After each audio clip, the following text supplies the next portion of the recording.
Muy buenas tardes, mi nombre es Néstor Granados y voy a dar una breve exposición sobre la informalidad económica. Muy bien, como primer punto tenemos la definición de la informalidad económica. Esta se basa en servicios y producción en el mercado que no está regido, que no está vigilado por un ente público o por un ente del gobierno.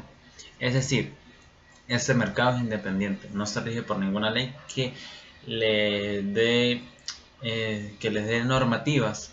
Por esta razón, en el mercado de la economía informal hay mucha corrupción, hay mucho vandalismo, como por ejemplo el soborno, que es el principal elemento de corrupción que conocemos. También otra de las características, por así decirlo, de la economía informal es el hecho de que no le paga a sus empleados todos los beneficios que una empresa constituida legalmente debería dar, ¿sí?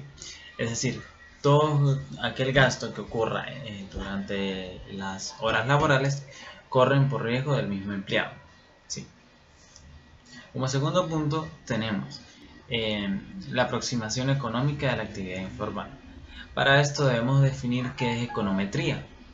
La econometría es una de las ramas de la matemática que se basa en formar estadísticas, en crear estudios matemáticos, valga la redundancia, sobre cómo sería el capital de la producción de la producción de servicios y la tasa de interés o la producción de servicios.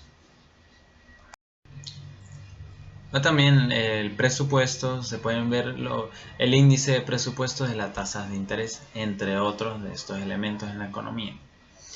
Para saber en cuánta actividad informal se encuentra en una nación, en una región o en un país determinado, se deben realizar diversos estudios en economía, desde estudios de campo hasta estudios macroeconómicos, para poder tener un cierto índice, un cierto porcentaje de qué tanta actividad informal hay en cierto lugar.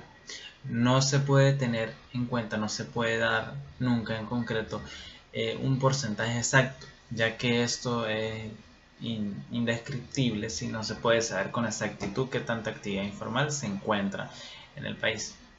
Como tercer punto tenemos la actividad informal en Venezuela. Pues Venezuela siempre ha sido un país muy rico en producción y realmente de alta economía formal, ¿sí? Al pasar de los años, con la modernización, entre comillas, la actividad formal disminuyó en un gran porcentaje y empezó a crecer en gran magnitud la economía informal, ¿sí? Actualmente, gracias a la pérdida del papel moneda, la economía formal en Venezuela podría decirse que se desapareció en un 90%, ¿sí? Y la mayoría de la economía es informal en el país, ¿sí? Hay una frase que abarca pues prácticamente todo lo que es en base a la economía informal, que es textualmente un padre de familia no remunerado, es decir, que alguien que trabaje en la economía informal nunca va a poder tener los mismos beneficios que se da en una empresa constituida legalmente. En la economía formal nunca se va a poder tener los mismos resultados que se tiene en la economía informal.